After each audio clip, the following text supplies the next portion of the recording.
الله أكبر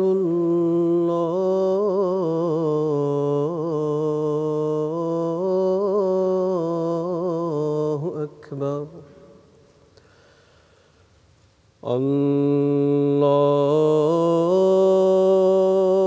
الله أكبر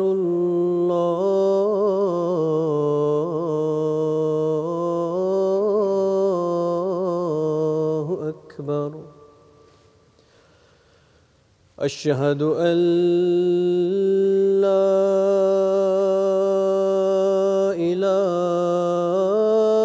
إله إلا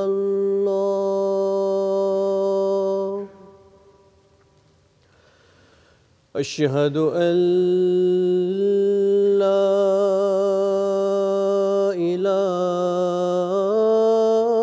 إله إلا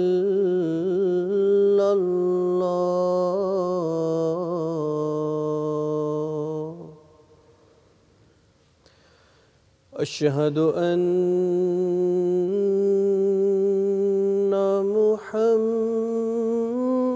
محمدًا رسول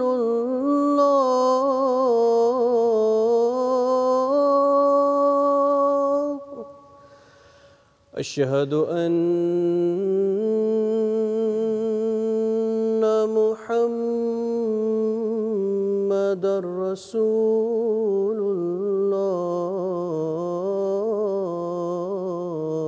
الله حي على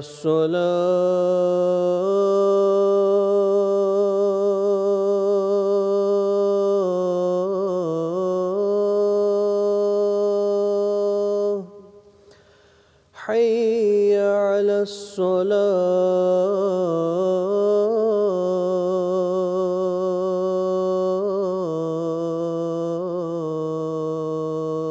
الصلاة حي على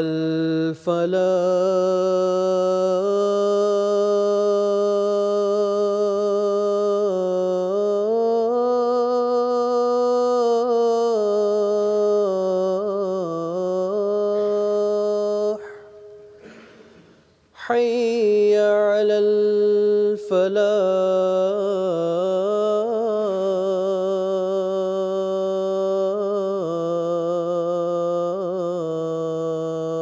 الفلاح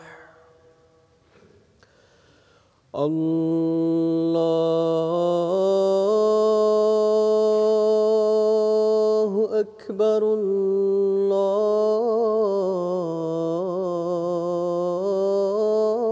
الله أكبر لا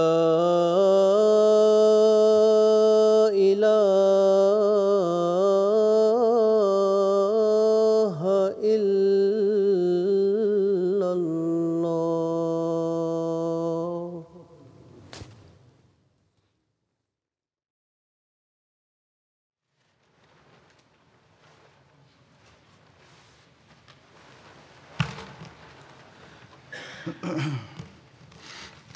السلام علیکم ورحمۃ اللہ.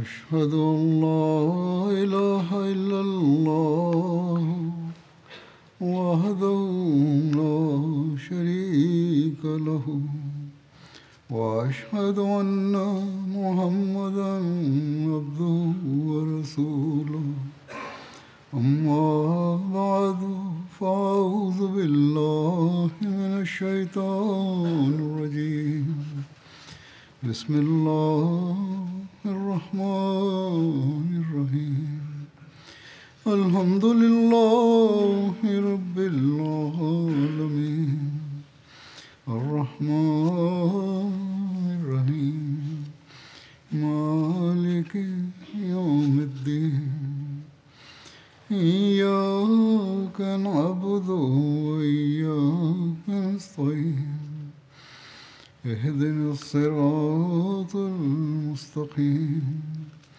صراط الذين أنعمت عليهم غير المغضوب عليهم ولا الضالين.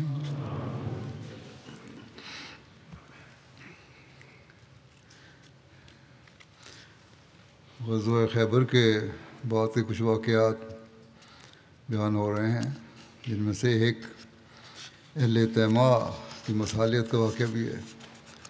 تیمہ مدینہ سے شام کے راستے میں ایک معروف شہر تھا، جو مدینہ سے تقریباً 400 کلومیٹر پر واقع تھا۔ تیمہ کے یہود کو جب خیبر، فدق اور وادی القرا کے حالات کی خبر ہوئی تو انہوں نے مسلمانوں کے خلاف کسی قسم کی محاذ آرائی کرنے کے بجائے از خود آدمی بھیج کر صلح کی پیشکش کی، جسے رسول اللہ صلی اللہ علیہ وسلم نے قبول فرمایا اور تیمہ کے یہود کو اپنے مال و متاع کے ساتھ اپنے علاقے میں رہنے کی اجازت دے دی۔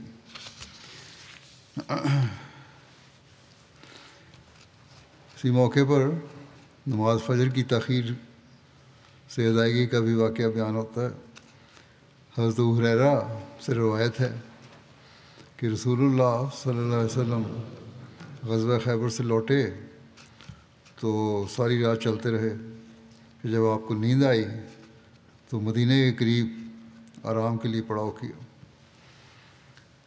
اور بلال سے فرمایا کہ آج رات ہماری نماز کے وقت کی حفاظت کرو، یعنی تم دیکھتے رہنا، نماز کے وقت جگا دینا۔ پھر حضرت بلال نے جتنی ان کے لیے مقدر تھی نماز پڑھی، وہ جاگنے کے لیے نفل پڑھتے تھے ساری رات، اور رسول اللہ صلی اللہ علیہ وسلم اور آپ کے صحابہ سو گئے۔ جب فجر کا وقت قریب آیا تو بلال نے صبح پھوٹنے کی سمت رخ کرتے ہوئے اپنی سواری کا سہارا لیا تو بلال پر بھی نیند غالب آ گئی، جبکہ وہ اپنی اونٹنی سے ٹیک لگائے ہوئے تھے۔ بس نہ تو رسول اللہ صلی اللہ علیہ وسلم جاگے، نہ بلال، اور نہ آپ کے صحابہ میں سے کسی میں سے کوئی، یہاں تک کہ دھوپ ان پر پڑی۔ رسول اللہ صلی اللہ علیہ وسلم نے سب سے پہلے جاگے۔ رسول اللہ صلی اللہ علیہ وسلم فکر مند ہوئے اور فرمایا، اے بلال۔ بلال نے عرض کیا، یا رسول اللہ، میرے ماں باپ آپ پر قربان ہوں، میری روح کو بھی اسی ذات نے روکے رکھا جس نے آپ کو روکے رکھا۔ آپ صلی اللہ علیہ وسلم نے فرمایا، وہاں سے روانگی کا حکم فرمایا۔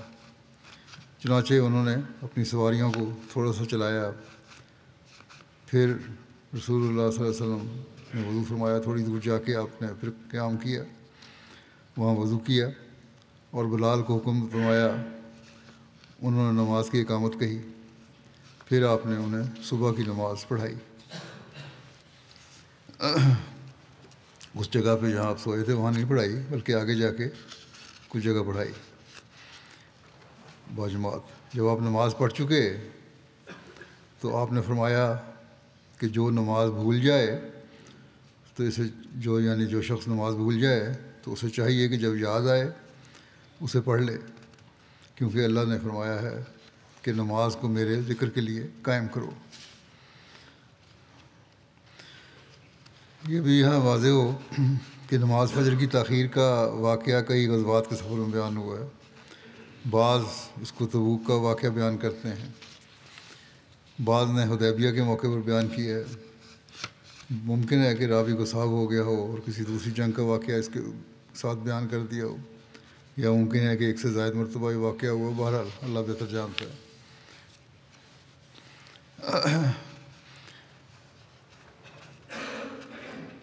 مدینہ سے واپسی کے دوران صحابہ بلند آواز سے تکبیر کہہ رہے تھے۔ اس بارے میں حضرت ابو موسیٰ اشعری نے بیان کیا کہ مدینہ سے واپس آتے ہوئے لوگ ایک وادی پر چڑھے، انہوں نے اپنی آوازیں تکبیر سے بلند کیں اللہ اکبر اللہ اکبر لا الہ الا اللہ یہ کہا تو رسول اللہ صلی اللہ علیہ وسلم نے فرمایا آواز کو دھیما رکھو، تم کسی بہرے کو نہیں بلا رہے اور نہ غیر حاضر کو، اللہ تعالیٰ سننے والا بھی ہے اور حاضر بھی ہے، اس لیے درمیانی آواز رکھو۔ تم تو اس کو بلا رہے ہو جو بہت سننے والا اور نہایت قریب ہے، اور وہ تمہارے ساتھ ہے۔ اور میں کہتے ہیں کہ میں راوی کہ میں رسول اللہ صلی اللہ علیہ وسلم کی سواری کے پیچھے تھا، تو آپ نے مجھے سن لیا اور میں کہہ رہا تھا کہ لا حول ولا قوت الا باللہ۔ جب یہ کہا تو میں نے لا حول ولا قوت الا باللہ پڑھی، آپ صلی اللہ علیہ وسلم نے مجھے سن لی میری آواز۔ اس پر آپ نے مجھے فرمایا اے عبداللہ بن قیس، میں نے عرض کیا میں حاضر ہوں۔ ابو موسیٰ اشعری کا نام عبداللہ بن قیس تھا،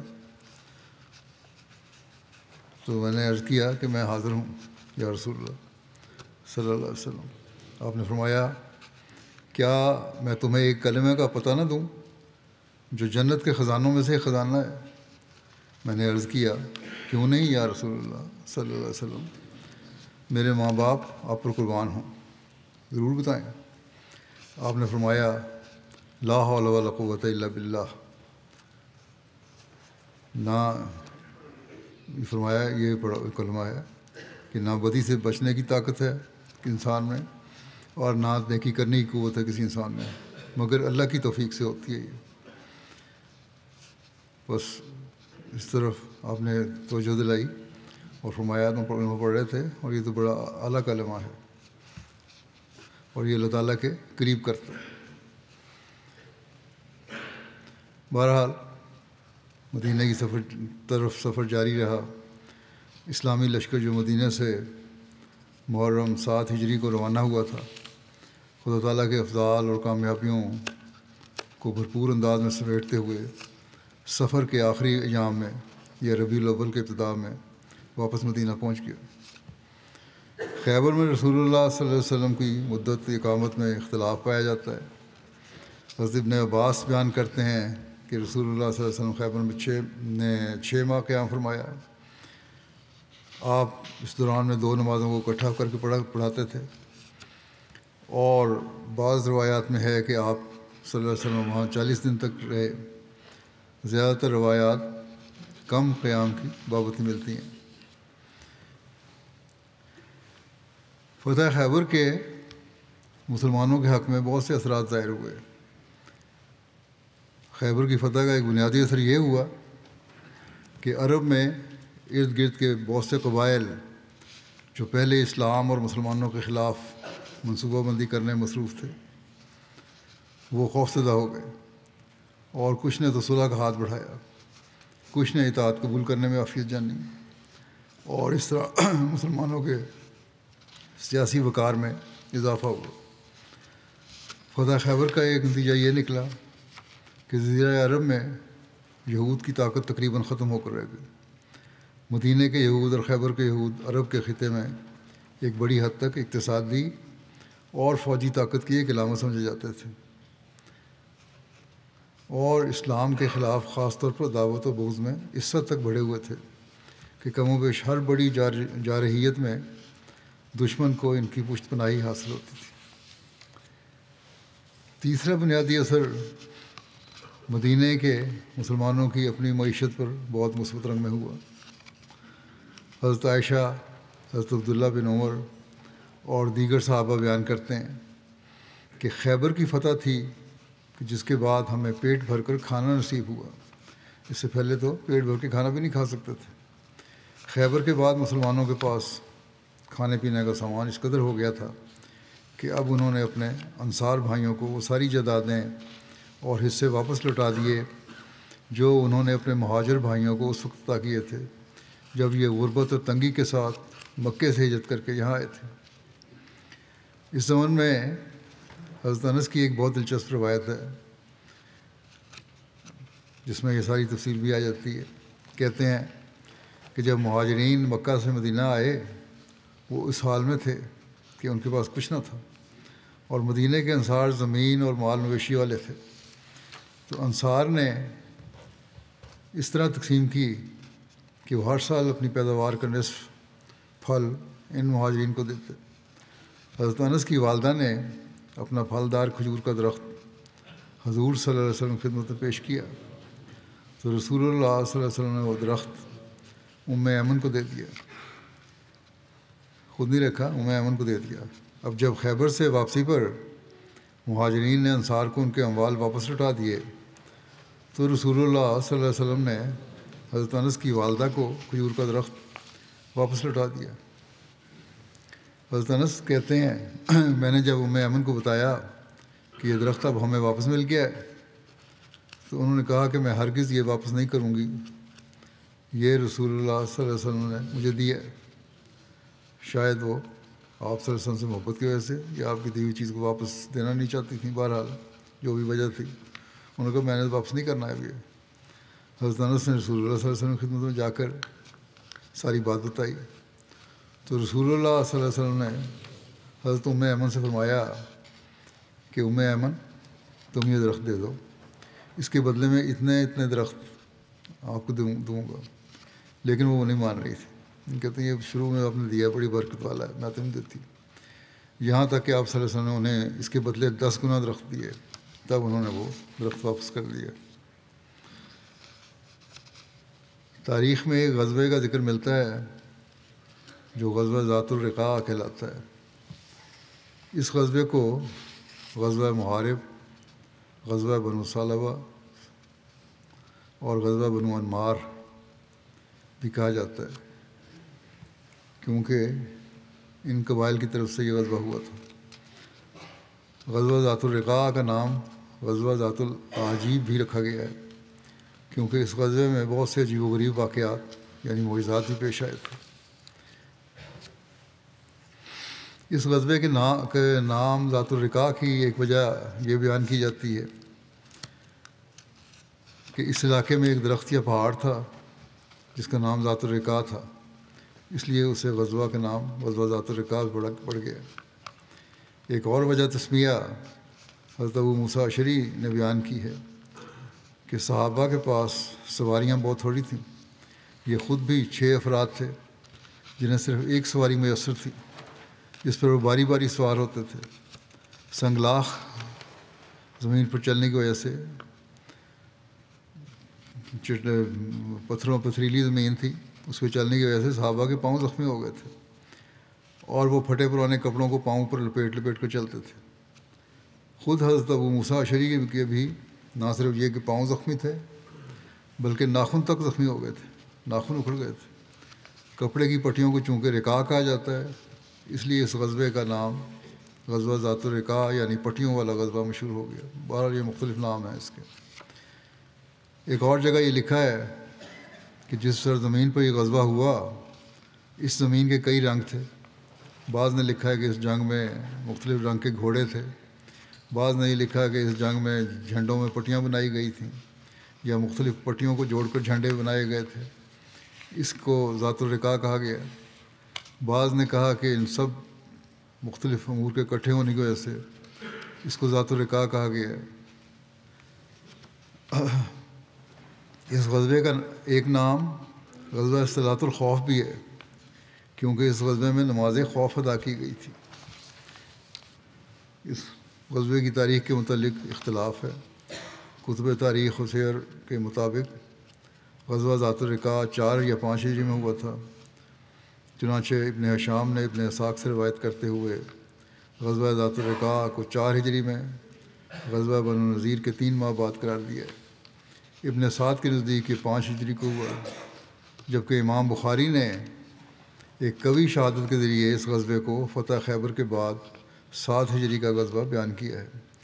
وہ شہادت یہ ہے کہ حضرت ابو موسیٰ اشعری اس غزوے میں شامل تھے، چونکہ یہ حضرت ابو موسیٰ اشعری غزوہ خیبر کے بعد مسلمان ہوئے تھے، اس لیے 7 ہجری کی تاریخ وہاں خیبر میں شامل ہوئے تھے آ کے آپ حضرت ابو موسیٰ اشعری، اس لیے 7 ہجری کی تاریخ اس غزوے کی زیادہ قرین قیاس ہے۔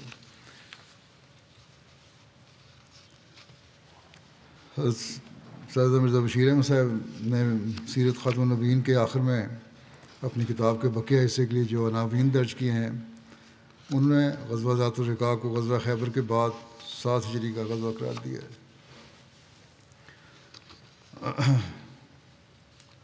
اس غزوے کا ایک سبب یہ تھا کہ نجد کے علاقے میں بعض لوگ وقتاً فوقتاً چوری اور ڈاکہ زنی کی وارداتیں کر کے مسافروں کو پریشان کرتے تھے۔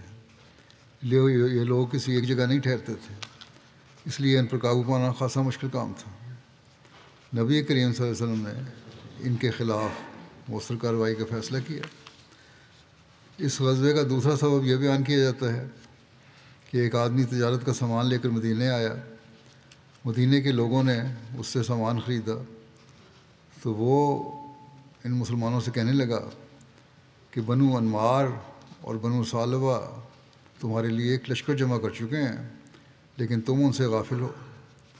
رسول اللہ صلی اللہ علیہ وسلم کو یہ خبر پہنچی تو مدینے پر نگران مقرر کیا اور سفر کی تیاری کی۔ ابن اسحاق کہتے ہیں کہ حضرت ابو ذر غفاری کو نائب مقرر کیا۔ ابن سعد اور ابن ہشام کہتے ہیں کہ حضرت عثمان بن عفان کو نگران مقرر کیا۔ بہرحال یہ سفر پر روانہ ہوئے آپ۔ غزوے کے حالات اور واقعات کے بارے میں مزید یوں ذکر ملتا ہے کہ رسول اللہ صلی اللہ علیہ وسلم مدینے سے 400 آدمیوں کے ساتھ، یا بعض روایت کے مطابق 700 یا 800 آدمیوں کے ساتھ روانہ ہوئے اور وادی شکرہ میں پہنچے۔ وادی شکرہ مدینے سے 2 دن کی مسافت پر ہے۔ اس میں 1 دن قیام کیا اور ادھر ادھر دستے روانہ کیے۔ رات تک تمام دستے واپس لوٹ آئے اور انہوں نے خبر دی کہ انہوں نے کسی کو نہیں دیکھا اور انہوں نے قدموں کے نشانات بھی مٹا دیے۔ اس کے بعد رسول اللہ صلی اللہ علیہ وسلم کے ساتھ نکلے، یہاں تک کہ نخل میں آ گئے۔ نخل مدینہ سے تقریباً 62 میل کے فاصلے پر ہے۔ جب ان قبائل کے ٹھکانوں تک پہنچے تو وہاں عورتوں کے علاوہ کسی کو نہ پایا۔ عورتوں کو گرفتار کر لیا گیا۔ بعض مورخین نے عورتوں کو گرفتار کرنے کا ذکر نہیں کیا، انہوں نے کہا نہیں، گرفتاری کوئی نہیں ہوئی۔ اور وہ بدو لوگ جو تھے پہاڑوں کی چوٹیوں پر بھاگ گئے۔ وہ پہاڑوں کی چوٹیوں سے سارا منظر دیکھ رہے تھے۔ مرد دوڑ گئے، عورتیں وہاں رہ گئیں۔ بعض کے نزدیک گرفتار ہوئے، بعض کے نزدیک زیادہ اغلب خیال یہی کہ نہیں، گرفتار نہیں کیا گیا عورتوں کو۔ حضرت جابر نے بیان کیا کہ نبی صلی اللہ علیہ وسلم نخل جو ایک جگہ ہے سے ذات الرقاع گئے۔ وہاں غطفان کے لشکر سے سامنا ہوا مگر کوئی لڑائی نہیں ہوئی، البتہ آمنے سامنے رہتے ہوئے ایک دوسرے کے حملے کا خوف رہا اور یہ خدشہ رہا کہ دشمن کسی بھی لمحے اچانک حملہ کر سکتا ہے۔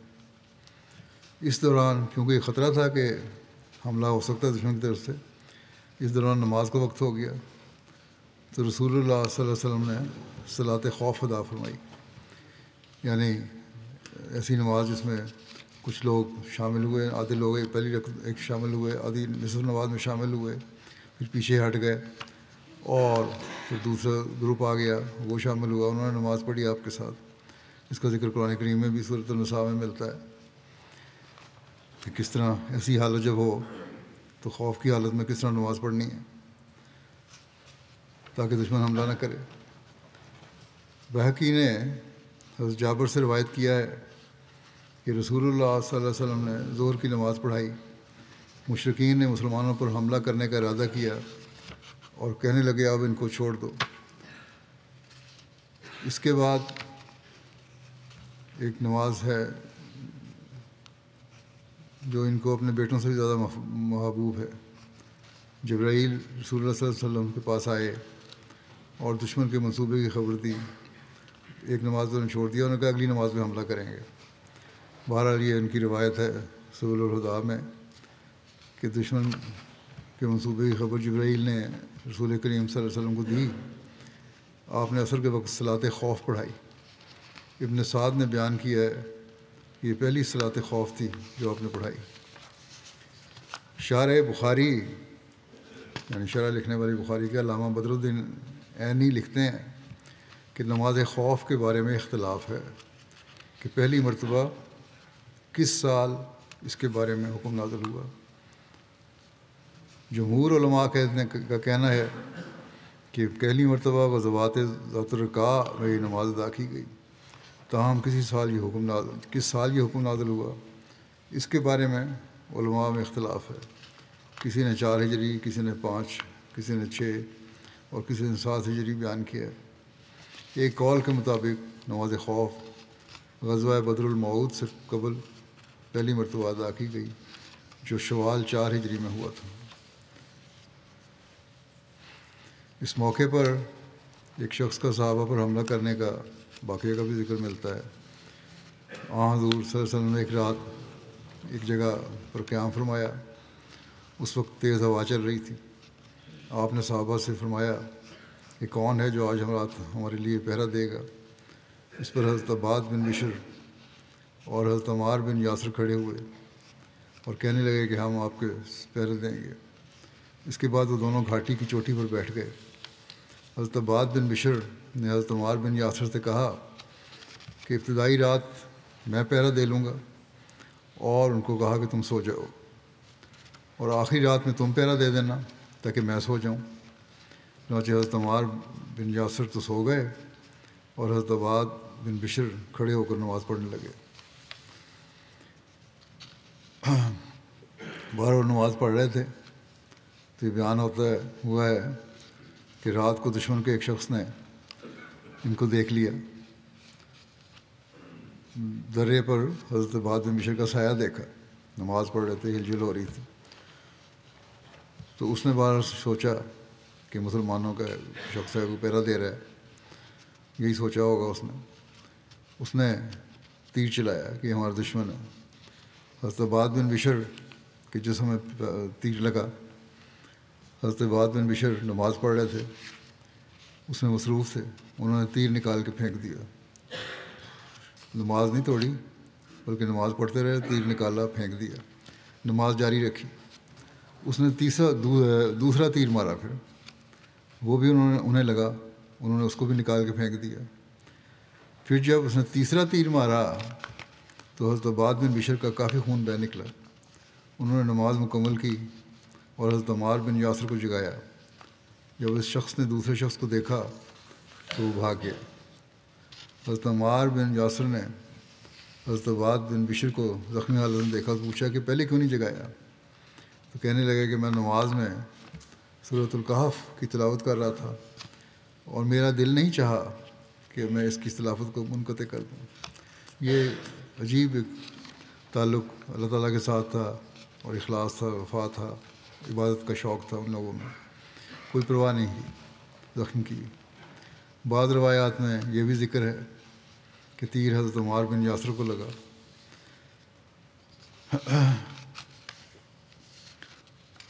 بہرحال 15 دن کی اس مہم کے بعد رسول اللہ صلی اللہ علیہ وسلم مدینہ کی طرف واپس روانہ ہوئے، اور آپ نے جعال بن سراقہ کو مدینہ کی طرف بھیجا تاکہ وہ مدینہ والوں کو مسلمانوں کی سلامتی کی خوشخبری دے۔ حضرت جابر سے روایت ہے کہ رسول اللہ صلی اللہ علیہ وسلم جب سرار مقام پر اترے، جو مدینہ سے 3 میل کے فاصلے پر ہے، تو اونٹ ذبح کرنے کا حکم دیا۔ وہاں سارا دن قیام فرمایا اور مسلمان بھی آپ کے ساتھ تھے۔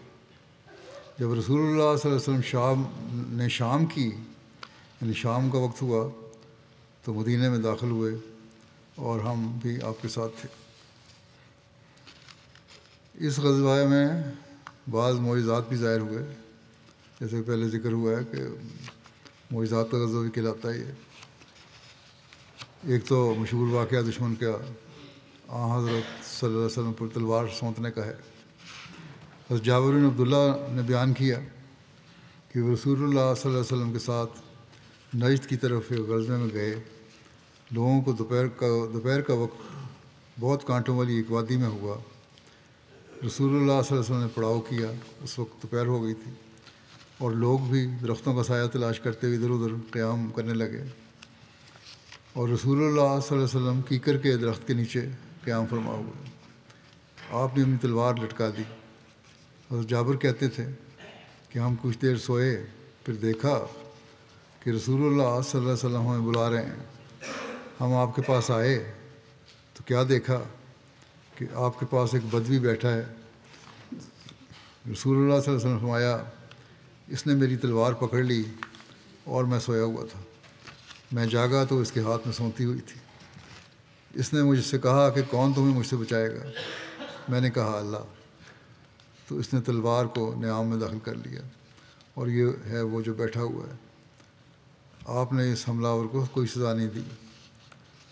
اس شخص کا نام غورث بن حارث بیان کیا جاتا ہے. بعض غورق کہتے ہیں، ایک کا نام غورق تھا، بعض نے غویرس بھی کہا ہے. اس شخص کے بارے میں یہ بھی بیان کیا جاتا ہے کہ اس نے اسلام قبول کر لیا تھا، اور یہ بھی کہ اسلام قبول نہیں کیا تھا، البتہ اس نے آپ سے یہ عہد کیا تھا کہ آئندہ کبھی آپ کے مقابلے پر نہیں آئے گا. حضرت صلی اللہ علیہ وسلم پر تلوار سونتنے والا ایک اور واقعہ بھی روایات میں ملتا ہے، جس میں دوسور نامی شخص کا حضرت صلی اللہ علیہ وسلم حملہ کرنے کا ذکر ہے. بعض علماء نے ان دونوں واقعات کو ایک ہی واقعہ بیان کیا ہے، اور بعض کے نزدیک یہ دونوں واقعات دو الگ الگ واقعے کے ہیں. دوسور کے حملہ کرنے والے کا واقعہ 3 ہجری میں غزوہ ذی امر یا غزوہ بنی غطفان سے واپسی پر پیش آیا، جو یوں ہے کہ مشرکوں نے جب حضرت صلی اللہ علیہ وسلم کو ایک جگہ تنہا لیٹے ہوئے دیکھا تو وہ اپنے سردار دوسور کے پاس آئے. یہ شخص ان میں سب سے زیادہ بہادر تھا. مشرکوں نے اسے کہا کہ اس وقت محمد صلی اللہ علیہ وسلم بالکل تنہا لیٹے ہوئے ہیں، اب یہ تمہارا کام ہے کہ ان سے نمٹ لو. ایک روایت میں یوں ہے کہ خود دوسور نے جب حضرت صلی اللہ علیہ وسلم کو وہاں تنہا لیٹے ہوئے دیکھا تو اس نے کہا کہ اگر اس وقت بھی میں نے محمد صلی اللہ علیہ وسلم کو قتل نہ کروں تو اللہ خود مجھے ہلاک کر دے. بہرحال یہ کہہ کر وہ دوسور تلوار سونتتے ہوئے چلا اور بالکل حضرت صلی اللہ علیہ وسلم کے سرانے پہنچ کر رکا. پھر اچانک اس نے آپ کو مخاطب کر کے کہا آج، یا یہ کہا کہ اب اس وقت آپ کو میرے ہاتھ سے کون بچا سکتا ہے؟ حضرت صلی اللہ علیہ وسلم نے اطمینان سے فرمایا اللہ مجھے تم سے بچائے گا. اس پر وہ زمین پر گر گیا اور تلوار اس کے ہاتھ سے گر گئی. حضرت صلی اللہ علیہ وسلم نے فوراً اس کی تلوار اٹھا لی اور اسے فرمایا اب تمہیں مجھ سے کون بچائے گا؟ اس پر دوسور نے کہا لا احد، کوئی بھی نہیں، مجھے تو اب کوئی نہیں بچا سکتا، اور میں گواہی دیتا ہوں کہ اللہ کے سوا کوئی معبود برحق نہیں، اور محمد اللہ کے رسول ہیں. اللہ کی قسم، کہنے لگا کہ اللہ کی قسم آئندہ میں کبھی آپ کے خلاف لوگوں کی جتھا بندی نہیں کروں گا. یہ اس نے عہد کیا. آپ صلی اللہ علیہ وسلم نے اس کی تلوار اسی کو عنایت فرما دی، اور ایک روایت میں ہے کہ دوسور آپ کی طرف متوجہ ہو کر عرض کرنے لگا اللہ کی قسم آپ احسان کرنے کے معاملے میں مجھ سے بہتر ہیں. رسول اللہ صلی اللہ علیہ وسلم نے جواباً فرمایا انا حق و بذالک منک، میں تم سے اس بات کا زیادہ حقدار ہوں کہ احسان کروں. اور دوسور اپنی قوم کی طرف لوٹ آیا، لیکن اس کا حال ہی بدلا ہوا تھا. وہ اپنی قوم کو تبلیغ کر رہا تھا. دوسور نے واقعہ بیان کیا کہ میرے ساتھ کیا ہوا تھا، کس طرح میں گر گیا. وہ گرنے کے واقعے کو اس طرح بیان کرتا ہے، کہتا ہے کہ میں نے وہاں ایک دراز قد آدمی کو دیکھا. جب میں وہاں تلوار سونت کے کھڑا تھا تو میں نے دیکھا کہ ایک بہت دراز قد آدمی وہاں آیا ہے. اس نے مجھے دھکا دیا تو میں پیٹھ کے بل گر گیا. تب میں نے جان لیا کہ یہ کوئی انسان نہیں، یہ تو کوئی فرشتہ ہے. چنانچہ میں نے اسی وقت اقرار کر لیا کہ اللہ کے سوا کوئی معبود برحق نہیں، اور محمد صلی اللہ علیہ وسلم اللہ کے رسول ہیں. کہتا ہے کہ اللہ کی قسم میں ان کے خلاف کبھی کوئی جنبش نہیں کروں گا. اس کے بعد وہ اپنی قوم کو اسلام کی دعوت دینے لگا. یہ بھی ایک جگہ واقعہ اس طرح لکھا ہے. وہیں ایک پرندے کا بھی واقعہ ہوا. حضرت جابر سے روایت ہے کہ ہم رسول اللہ صلی اللہ علیہ وسلم کے ساتھ تھے. صحابہ میں سے ایک شخص پرندہ کا بچہ لے کر آیا اور رسول اللہ صلی اللہ علیہ وسلم کی طرف دیکھ رہے تھے. اس پرندے کی ماں یا باپ یا ان میں سے ایک نے، ماں باپ دونوں تھے یا ان میں سے ایک نے اپنے آپ کو اس صحابی کے سامنے گرا دیا. جس نے اس کے بچے کو پکڑا تھا، پرندے کو پکڑا ہوا تھا بچے کو، تو پرندہ آیا اور ان کے سامنے گر گیا، بڑا پرندہ جو تھا ماں یا باپ میں سے۔ تو کہتے ہیں کہ میں نے لوگوں کو دیکھا، وہ اس سے تعجب کر رہے تھے، بڑے حیران تھے کہ یہ کیا ہوا ہے، یہ پرندہ آ کے خود بیٹھ گیا۔ تو رسول اللہ صلی اللہ علیہ وسلم نے فرمایا تم اس پرندے پر تعجب کرتے ہو کہ کیوں یہ اپنی جان پیش کر رہا ہے اپنے بچے کی خاطر؟ تم نے اس کے بچے کو پکڑ لیا ہے اور اس نے اپنا آپ اپنے بچے کو چھڑانے کے لیے پیش کر دیا ہے۔ آپ نے فرمایا کہ اللہ کی قسم تمہارا رب اس پرندے سے بھی زیادہ تم پر رحم کرتا ہے، یہ جتنا اپنے بچے پر رحم کے لیے آیا ہے اللہ تعالیٰ تم پر اس سے زیادہ رحم کرتا ہے۔ جنونی بچے کی شفا کا ایک واقعہ بیان ہوا ہے اس معجزات میں۔ حضرت جابر سے روایت ہے کہ ہم رسول اللہ صلی اللہ علیہ وسلم کے ساتھ غزوہ ذات الرقاع میں نکلے تو راستے میں ایک دیہاتی عورت اپنے بیٹے کے ساتھ آئی اور کہنے لگی یا رسول اللہ یہ میرا بیٹا ہے اور اس پر شیطان غالب آ چکا ہے، یعنی جنون کا حملہ ہوتا ہے، اس کو جنونی کیسی طاری ہو جاتی ہے۔ آپ نے اس کا منہ کھولا اور اس میں لعاب ڈالا اور فرمایا اے اللہ کے دشمن دور ہو جا۔ یہ دعا کی آپ نے، میں اللہ کا رسول ہوں، یہی کلمات 3 دفعہ کہے، پھر فرمایا اس بچے کو لے جاؤ، اس کو پھر یہ تکلیف کبھی نہیں ہوگی۔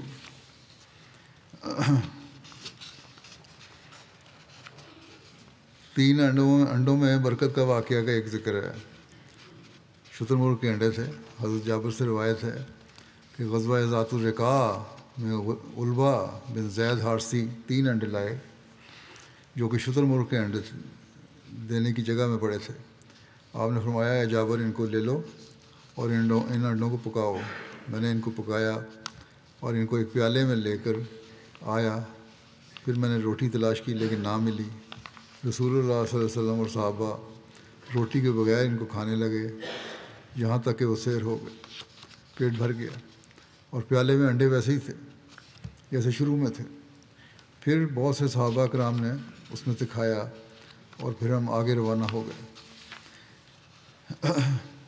اس موقع پر ایک اونٹ کے قصے کا بھی ذکر ملتا ہے جس نے اپنے مالک کی شکایت کی تھی۔ حضرت جابر سے روایت ہے کہ ہم غزوہ ذات الرقاع سے واپس لوٹے، یہاں تک کہ ہم حرہ میں پہنچے تو ایک اونٹ تیزی سے آیا اور اس نے بلبلانا شروع کر دیا۔ تو رسول اللہ صلی اللہ علیہ وسلم نے فرمایا کیا تم جانتے ہو کہ اس اونٹ نے کیا کہا ہے؟ یہ اونٹ اپنے آقا کے خلاف مجھے شکایت کر رہا تھا، اس کا آقا کئی سالوں سے اس سے اپنا کام لے رہا ہے اور اب وہ اس کو ذبح کرنے کا ارادہ رکھتا ہے۔ اے جابر اس کے مالک کے پاس جاؤ اور اس کو میرے پاس لاؤ۔ میں نے عرض کیا، اور جابر کہتے ہیں میں نے عرض کیا کہ میں تو اس کو نہیں بھی جانتا مالک کون ہے۔ آپ نے فرمایا کہ اونٹ اس مالک پر تیز رمائی کرے گا، اس اونٹ کو چھوڑ دو، یہ وہیں پہنچ جائے گا مالک کے پاس۔ بس وہ اونٹ اس کو لے کر چلا گیا یہاں تک کہ اس کے مالک تک پہنچا دیا۔ کہتے ہیں میں اس کو آپ کے پاس لے آیا تو آپ صلی اللہ علیہ وسلم نے اس سے اونٹ کے بارے میں گفتگو فرمائی۔ رسول اللہ صلی اللہ علیہ وسلم نے فرمایا تم یہ اونٹ میرے ہاتھ بیچ دو۔ اس نے وہ اونٹ آپ کے ہاتھ فروخت کر دیا۔ آپ نے اسے جنگل میں چرنے کے لیے چھوڑ دیا۔ اس موقع پر حضرت جابر کے اونٹ گم ہونے کا واقعہ بھی ملتا ہے۔ حضرت جابر سے روایت ہے کہ اندھیری رات میں میرا اونٹ گم ہو گیا۔ میں رسول اللہ صلی اللہ علیہ وسلم کے پاس سے گزرا تو آپ نے پوچھا کیا ہوا؟ تو میں نے عرض کیا یا رسول اللہ میرا اونٹ گم ہو گیا۔ آپ نے فرمایا تیرا اونٹ فلاں جگہ ہے، جا اور اس کو پکڑ لے۔ میں اس طرف گیا لیکن مجھے اونٹ نہ ملا۔ میں واپس آیا، میں نے دوبارہ اسی طرح کہا، میں دوبارہ گیا، آپ نے دوبارہ مجھے اسی طرح فرمایا۔ کہتے ہیں میں دوبارہ گیا لیکن مجھے اونٹ نہ ملا، تو میں واپس آ گیا۔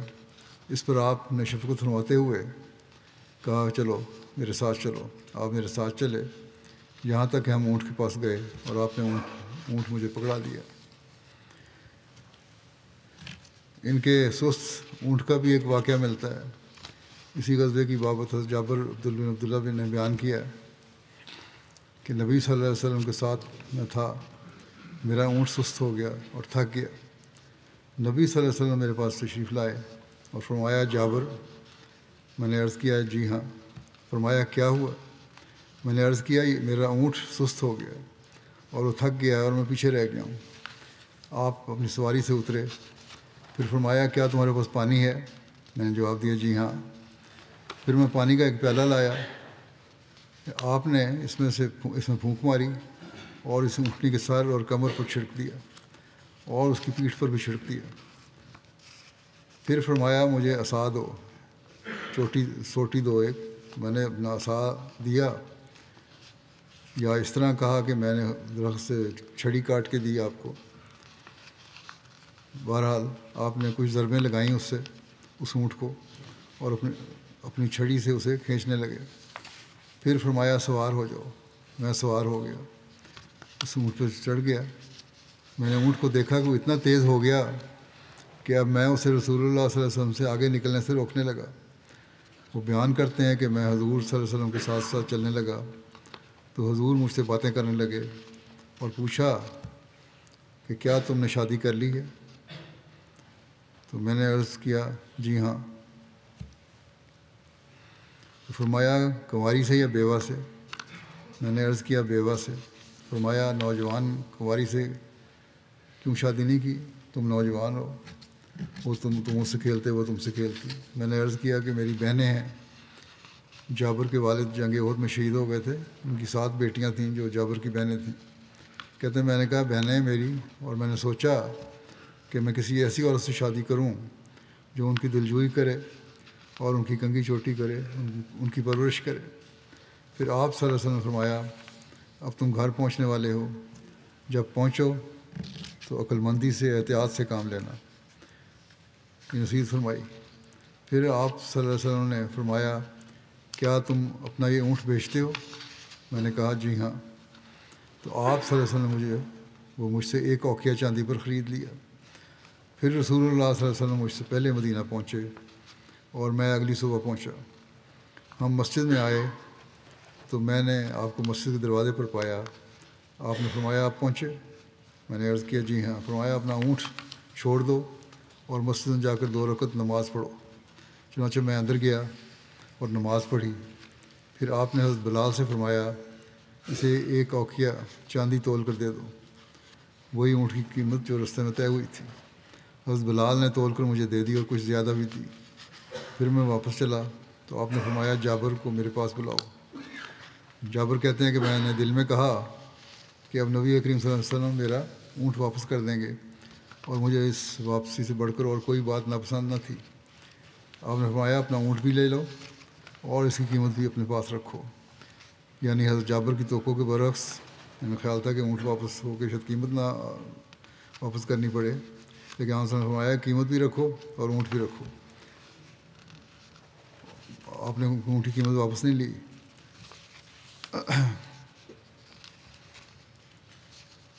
تھوڑے سے پانی کے بہت زیادہ ہونے کا واقعہ کا ایک ہے ذکر معجزات میں۔ حضرت جابر بیان کرتے ہیں کہ اسی غزوے کے دوران ایک مرتبہ رسول اللہ صلی اللہ علیہ وسلم نے فرمایا اے جابر وضو کے لیے اعلان کر دو۔ میں نے کہا سنو وضو کرو، وضو۔ تو میں نے لوگوں کو یہ اعلان تو کر دیا۔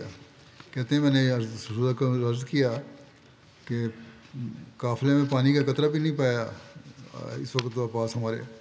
آپ نے فرمایا کہ فلاں بن فلاں انصاری کی طرف جاؤ اور دیکھو کیا اس کی مشق میں کچھ ہے۔ کہتے ہیں کہ میں اس طرف گیا اور اس میں دیکھا تو اس کے مشکیزوں میں سے ایک کے منہ سے ایک قطرہ تھا، یعنی بہت تھوڑا پانی تھا۔ اگر میں اسے اڈیلتا تو اس کی خشک جگہ اسے پی جاتی، اتنا تھا کہ وہ نکلنا ہی مشکل تھا اس میں سے۔ پھر میں رسول اللہ صلی اللہ علیہ وسلم کے پاس آیا اور عرض کیا یا رسول اللہ اس مشق کے منہ میں نے صرف 1 قطرہ پانی پایا ہے، بہت تھوڑا تھا، اگر میں اسے انڈیلوں تو اس کا خشک حصہ اسے پی جائے گا۔ آپ نے فرمایا اسے میرے پاس لاؤ۔ میں اسے آپ کے پاس لایا۔ آپ نے اسے اپنے ہاتھ میں پکڑا اور کچھ کہنے لگے، دعا کی، مجھے نہیں پتہ کیا فرمایا۔ آپ اسے اپنے ہاتھ سے دباتے جاتے تھے۔ پھر آپ نے مجھے وہ دیا اور فرمایا جابر ایک بڑا ٹب منگواؤ۔ تو میں نے اسے آپ کے پاس سامنے رکھ دیا، ٹب لا کے۔ رسول اللہ صلی اللہ علیہ وسلم نے ٹب میں اس طرح ہاتھ اٹھایا اور اس طرح پھیلایا اور اپنی انگلیوں کو کشادہ کیا یعنی کہ یوں ہاتھ پھیلا دیے ٹب میں، پھر اسے ٹب کی تہہ تک رکھ دیا اپنے ہاتھوں کو، پہلے سارے پھیلایا، پھر نیچے تلے تک لے گئے اپنا ہاتھ، اور فرمایا جابر لو اور میرے ہاتھ پر انڈے لو اور بسم اللہ پڑھو، جو بھی قطرے ہیں پانی کے وہ میرے ہاتھ پر انڈیلتے جاؤ۔ میں نے اسے آپ کے ہاتھ پر انڈیلا اور بسم اللہ پڑھ کر میں نے پانی کو دیکھا کہ آپ کی انگلیوں کے درمیان پانی چشمے کی طرح جوش مارنے لگا، یہاں تک کہ وہ بھر گیا۔ آپ نے فرمایا اے جابر، ہر اس شخص کو پکارو جسے پانی کی ضرورت ہے۔ وہ کہتے ہیں لوگ آئے، انہوں نے پانی پیا یہاں تک کہ وہ سیر ہو گئے۔ کہتے ہیں کہ میں نے کہا کہ کیا کوئی اور ضرورت مند باقی ہے؟ پھر رسول اللہ صلی اللہ علیہ وسلم نے لگن سے اپنا ہاتھ نکالا اور وہ بھرا ہوا تھا وہ ٹب۔ نبی اکرم صلی اللہ علیہ وسلم کے اسی طرح کے معجزات کی بابت حضرت اقدس مسیح موعود علیہ السلام فرماتے ہیں، اس درجہ لقاء میں بعض اوقات انسان سے ایسے امور صادر ہوتے ہیں کہ جو بشریت کی طاقتوں سے بڑے ہوئے معلوم ہوتے ہیں اور الہی طاقت کا رنگ اپنے اندر رکھتے ہیں، جیسے ہمارے سید و مولا سید الرسل حضرت خاتم الانبیاء صلی اللہ علیہ وسلم نے جنگ بدر میں ایک سنگریزوں کی مٹھی کفار پر چلائی، اور وہ مٹھی کسی دعا کے ذریعے سے نہیں بلکہ خود اپنی روحانی طاقت سے چلائی، مگر اس مٹھی نے خدائی طاقت دکھلائی اور مخالف کی فوج پر ایسا خارق عادت اس کا اثر پڑا کہ کوئی ان میں سے ایسا نہ رہا کہ جس کی آنکھ پر اس کا اثر نہ پہنچا ہو، اور وہ سب اندھوں کی طرح ہو گئے، اور ایسی سراسیمگی اور پریشانی ان میں پیدا ہو گئی کہ مدہوشوں کی طرح بھاگنا شروع کر دیا۔ اسی معجزہ کی طرف اللہ جل شانہ اس آیت میں اشارہ فرماتا ہے کہ وما رمیت اذ رمیت ولکن اللہ رما، یعنی جب تو نے اس مٹھی کو پھینکا تو نے نہیں پھینکا بلکہ خدا تعالیٰ نے پھینکا، یعنی در پردہ الہی طاقت کام کر گئی، انسانی طاقت کا یہ کام نہ تھا۔ اور ایسا ہی دوسرا معجزہ حضرت صلی اللہ علیہ وسلم کا جو شق القمر ہے، اسی الہی طاقت سے ظہور میں آیا تھا کہ کوئی دعا اس کے ساتھ شامل نہ تھی، کیونکہ وہ صرف انگلی کے اشارے سے جو الہی طاقت سے بھری ہوئی تھی وقوع میں آ گیا۔ اور اسی قسم کے اور بھی بہت سے معجزات ہیں جو صرف ذاتی اقتدار کے طور پر حضرت صلی اللہ علیہ وسلم نے دکھلائے، جن کے ساتھ کوئی دعا نہ تھی۔ کئی دفعہ تھوڑے سے پانی کو جو صرف ایک پیالے میں تھا، اپنی انگلیوں کو اس پانی کے اندر داخل کرنے سے اس کا زیادہ کر دیا کہ تمام لشکر اور اونٹوں اور گھوڑوں نے وہ پانی پیا، اور پھر بھی وہ پانی ویسا ہی اپنی مقدار میں موجود تھا۔ اور کئی دفعہ 2-4 روٹیوں پر ہاتھ رکھنے سے ہزاروں بھوکوں پیاسوں کا ان سے شکم سیر کر دیا، پیٹ بھر دیا۔ اور بعض اوقات تھوڑے دودھ کو اپنے لبوں سے برکت دے کر ایک جماعت کا پیٹ اس سے بھر دیا، اور بعض اوقات شور آب کنویں میں یعنی نمکین کنویں کے پانی میں اپنے منہ کا لعاب ڈال کر اس کو نہایت شیریں کر دیا، اور بعض اوقات سخت مجروحوں پر اپنا ہاتھ رکھ کر ان کو اچھا کر دیا، اور بعض اوقات آنکھوں کو جن کے ڈیلے لڑائی کے کسی صدمے سے باہر جا پڑے تھے اپنے ہاتھ کی برکت سے پھر درست کر دیا۔ ایسا ہی اور بھی بہت سے کام اپنے ذاتی اقتدار سے کیے جن کے ساتھ ایک چھپی ہوئی طاقت الہی مخلوط تھی۔ اللہم صلی علی محمد و آل محمد وبارک وسلم انک حمید مجید۔